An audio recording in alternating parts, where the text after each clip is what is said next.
Shalom et soyez les bienvenus. Ce qui suit n'est point encourageant pour toute personne qui ne s'est pas repentie de ses péchés et n'a point reconnu Jésus-Christ comme son Seigneur et Sauveur. La colère de Dieu qui est révélée dans le dernier livre de la Bible est à l'horizon. Il y a tellement de choses catastrophiques reliées aux derniers jours qui se passent dans le monde présentement que ce n'est pas évident d'être conscient de chacune d'elles. Comme à l'habitude, j'en ai choisi quelques-unes dans le but de vous les partager et ainsi démontrer que nous sommes la génération qui ne passera point que toutes ces choses nous soient arrivées. Débutons avec cette image capturée par la NASA pour la quasi-totalité de la journée du Nouvel An, plus tôt ce mois-ci, montrant le visage du Soleil recouvert de cet arrangement inhabituel. Jésus a dit qu'il y aurait des signes dans le Soleil. Ce que l'on peut voir dans le Soleil en date du 1er janvier de cette année ressemble à un bébé, la tête en bas. Dans 95% des cas, c'est la position que présente un bébé dans le ventre d'une femme en fin de grossesse. C'est la position idéale et la plus sûre pour l'accouchement. Est-ce que 2019 serait l'année de la naissance de l'enfant représentant l'épouse de Christ, tel que décrit par l'apôtre Jean? Ésaïe 66,9. En quoi amènerai-je le moment d'enfanter sans faire naître, dit l'Éternel? Moi qui fais enfanter, empêcherai-je cette venue au monde, a dit ton Dieu? Dans la même lignée, cette fois du côté obscur, le minaret du One World Trade Center a été illuminé en rose mardi soir pour célébrer l'adoption par la législature de l'État de New York d'un projet de loi légalisant l'avortement pendant le 9e mois de la grossesse, tout en annulant les protections pour les bébés nés vivants après un avortement raté. Je demande que les monuments de New York soient éliminés en rose pour célébrer cet exploit et faire rayonner le reste de la nation. Gouverneur Cuomo. Dans une horrible ironie, le rose est aussi la couleur utilisée pour célébrer la naissance de bébés-filles, dont plus de 30 millions ont été assassinés dans l'utérus depuis la décision de Roe Wade en 1973. Les criminels condamnés ne sont pas passibles de la peine de mort dans l'État de New York, mais, désormais, les enfants de moins de 9 mois le sont, alors qu'un mineur peut consentir à l'avortement sans le consentement de ses parents et sans l'autorisation du tribunal. Le mal a atteint le ciel en ce qui me concerne. La ville de New York est en danger. L'avortement a de graves conséquences spirituelles surnaturelles. C'est un sacrifice luciférien au dragon. Ce que Cuomo et d'autres de ses semblables qui proclament l'avortement comme progressiste ne comprennent pas, c'est que la vie est dans le sang et que le sang versé par l'innocent crée une porte pour le démoniaque. Est-ce que l'Amérique a atteint un point de non-retour? Lévitique 17:11. Car le sang, c'est la vie de toute créature, et moi, je vous l'ai donné afin qu'il serve à accomplir sur l'autel le rite d'expiation pour votre vie.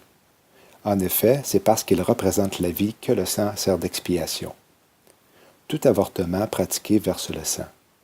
Satanistes et occultistes utilisent le sacrifice du sang pour ouvrir les portes du royaume démoniaque. Et l'adoption de cette loi sur l'avortement est arrivée le lendemain de la superlune en sang le 21 janvier dernier. La Torah, les 5 livres de Moïse, est divisée en 52 sections. Une section est lue chaque semaine dans chaque synagogue dans le monde. Une synagogue est un lieu de culte juif. La même section est lue dans chaque synagogue. Le week-end, durant lequel des milliers de sauterelles ont envahi la Mecque, en Arabie saoudite, le site le plus sacré de l'islam, la section parlant des sauterelles dans le livre d'Exode était enseignée dans les synagogues cette même fin de semaine. Le peuple hébreu a été libéré suivant 10 plaies servant d'avertissement avant le jugement. D'autres fléaux, comme du temps de l'esclavage au pays d'Égypte, se sont produits un peu partout dans le monde ces dernières années pour nous signaler que le départ de l'épouse est proche, comme la grêle, les ténèbres en plein jour et la mort de troupeaux. Le premier fléau qui a frappé l'Égypte biblique a fait plusieurs réapparitions depuis une dizaine d'années et au milieu du mois de décembre dernier, lorsque des fleuves au Malawi, en Afrique et en Indonésie sont devenus rouge sang. La rivière Lintip à Debza, en Afrique, est un endroit dans le village où les femmes ont été les premières à constater le phénomène lorsqu'elles venaient faire la lessive dans l'après-midi. Encore un autre événement d'ampleur biblique. Selon des scientifiques, le pôle nord magnétique est en train de s'éloigner du Canada pour se diriger vers la Russie. Profondément sous la surface de la Terre, le fer liquide se concentre en son centre, poussant le pôle nord à s'éloigner du Canada pour se diriger vers la Sibérie. Cela a amené les experts mondiaux en géomagnétisme à procéder à une mise à jour urgente du modèle magnétique mondial. Ce nouveau modèle modifiera l'emplacement exact du pôle Nord. La prochaine mise à jour ne devait pas avoir lieu avant 2020, mais en raison du changement soudain du pôle Nord, les chercheurs doivent la présenter plus tôt. Aujourd'hui, la grande majorité d'entre nous utilisons beaucoup le GPS pour nous déplacer, et le mouvement rapide du pôle Nord magnétique provoque de graves erreurs de navigation. La précision de l'endroit où le pôle Nord est situé est essentielle pour l'utilisation de GPS à travers le monde. Sa position est actuellement sur le point de dépasser la limite acceptable de sécurité pour éviter les erreurs de navigation, rapporte le journal Nature. Essentiellement, le GPS perd son GPS. Bien sûr, le pôle Nord magnétique a toujours bougé un peu, mais ces dernières années, ce mouvement s'est considérablement accéléré. Mais le mouvement du pôle Nord magnétique fait l'objet d'une étude depuis 1831. À l'origine, il avait été suivi jusqu'à se déplacer dans l'océan Arctique à un rythme d'environ 15 km par an. Mais depuis le milieu des années 90, il a pris de la vitesse. Il se déplace maintenant à un rythme d'environ 55 km par an. Dans le même temps, le champ magnétique de la Terre est devenu de plus en plus faible, ce qui préoccupe profondément de nombreux experts qui craignent que nous ne fassions bientôt l'expérience d'un retournement de pôle catastrophique. Ce qui suit provient d'un de mes articles précédents. Le champ magnétique terrestre s'affaiblit progressivement et les scientifiques préviennent qu'il pourrait bientôt basculer. Si cela se produit, ce sera un événement cataclysmique au-delà de tout ce que nous avons connu auparavant. Bien sûr, la plupart des gens ne pensent même pas beaucoup au champ magnétique géant qui entoure notre planète, mais sans cela, la société moderne ne serait tout simplement pas possible. Le champ magnétique protège le réseau électrique qui alimente nos maisons, nos entreprises, nos hôpitaux, nos magasins, nos banques, nos ordinateurs et nos téléviseurs. Il s'agit essentiellement d'un énorme champ de force qui protège notre monde des tempêtes solaires et des radiations cosmiques. À l'heure actuelle, nous prenons cette protection pour acquise, mais les scientifiques nous disent que le champ magnétique terrestre a déjà basculé et qu'il pourrait bientôt se reproduire. Fondamentalement, nous parlons d'un événement qui serait encore pire qu'une frappe directe d'une impulsion électromagnétique massive du Soleil. Si un pôle soudain se produisait aujourd'hui, les appareils électroniques du monde entier seraient paralysés, et les scientifiques nous disent que nous ferions face à des milliards de dollars de dégâts. Selon une équipe de scientifiques internationaux, y compris de l'Université nationale australienne, un tel événement dans le futur augmenterait l'exposition de notre planète au rayonnement solaire et pourrait causer des milliards de dollars de dommages en décimant les systèmes d'alimentation et de communication à travers le monde. Ésaïe 24, 19 à 21. La terre est déchirée, la terre se brise, la terre chancelle. La terre chancelle comme un homme ivre, elle vacille comme une cabane. Son péché pèse sur elle, elle tombe et ne se relève plus. Voyez maintenant les titres d'articles prophétiques en rapport avec les rumeurs de guerre.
Voici maintenant un autre article venant de Michael Snyder.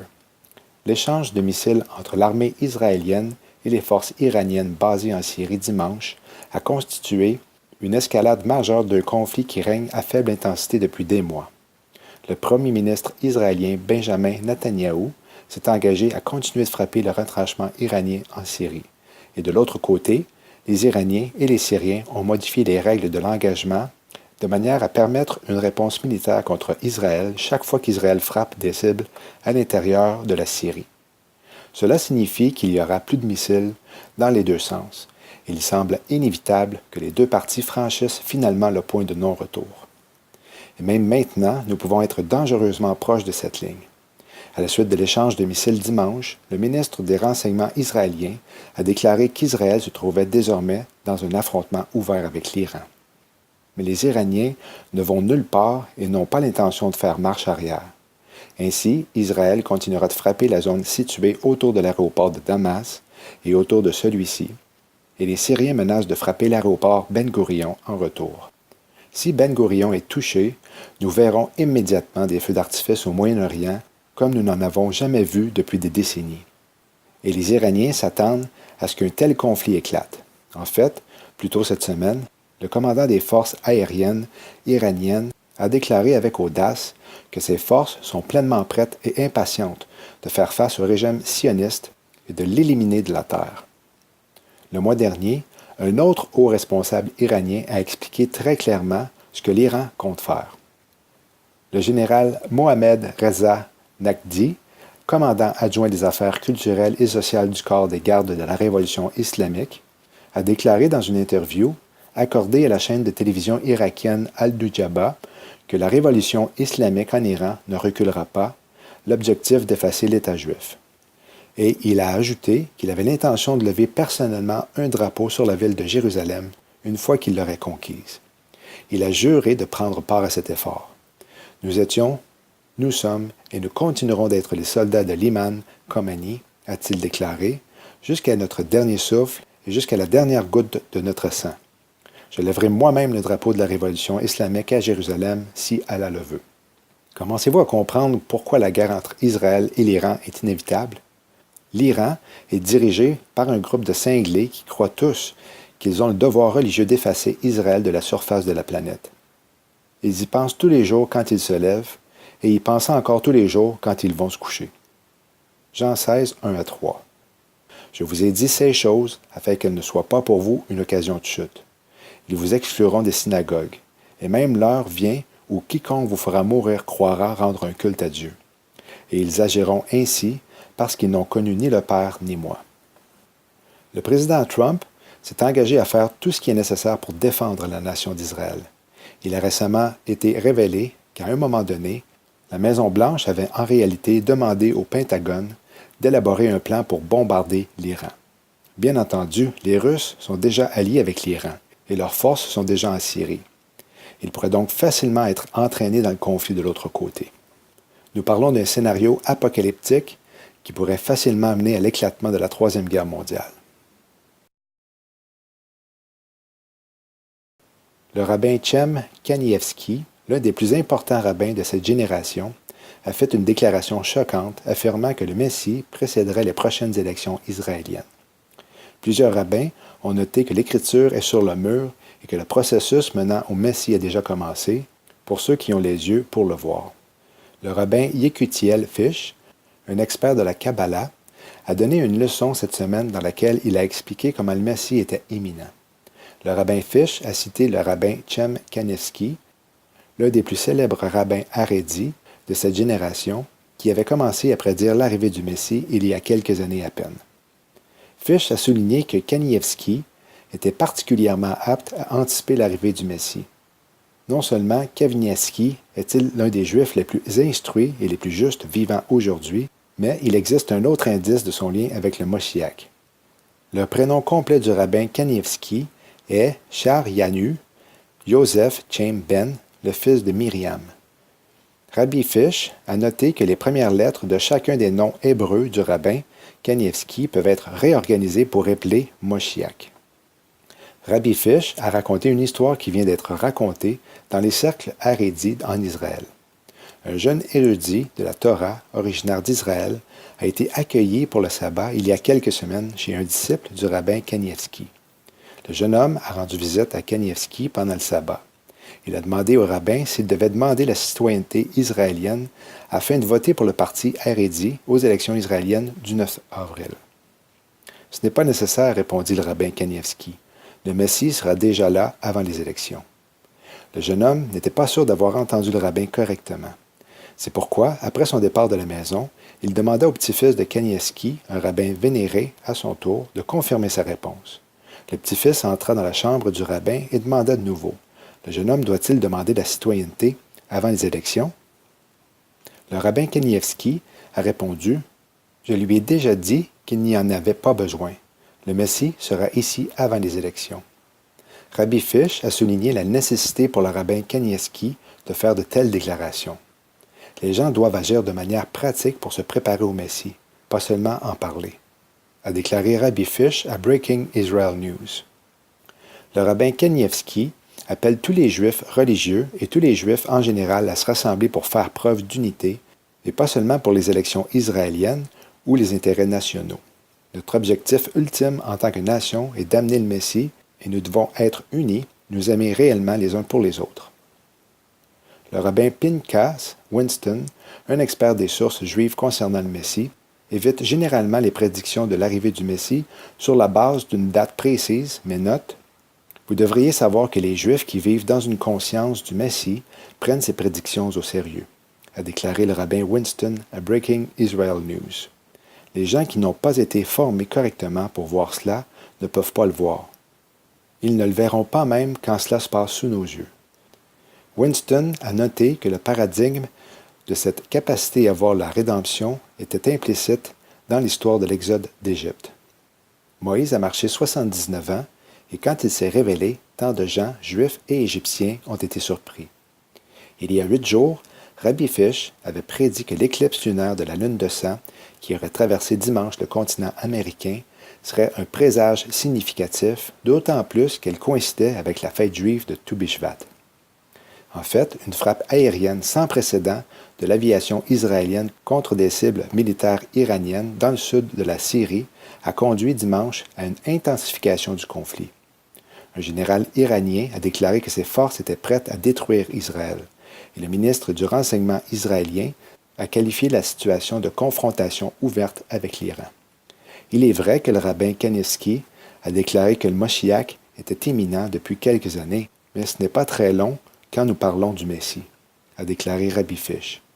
Et chaque fois, le rabbin Kanievski parle en termes différents, décrivant un aspect différent du processus, a-t-il ajouté. Le Messie est déjà actif dans le monde, mais tout le monde ne veut pas le voir, a déclaré Fish. Certaines personnes ne veulent pas voir cela, peu importe la preuve présentée. Si le conflit avec la Syrie se développe, il deviendra évident que le processus du Messie a commencé à Tu Bishvat. Rabbi Fish a souligné que les prochaines élections israéliennes sont le résultat d'un clivage politique qui pourrait s'avérer irréconciliable. Cela pourrait être la fin du gouvernement israélien tel que nous le connaissons, a déclaré Fish. Le conflit porte sur la loi concernant le projet. La Cour suprême leur a donné 3 mois pour résoudre ce problème. Après cela, personne ne sait ce qui va arriver. La seule solution est l'unité, a-t-il affirmé. Pas l'apparence d'unité à des fins politiques, mais une unité sincère et profonde du peuple juif. La dernière fois que nous nous sommes rassemblés en tant que nation, c'était au temps du Temple.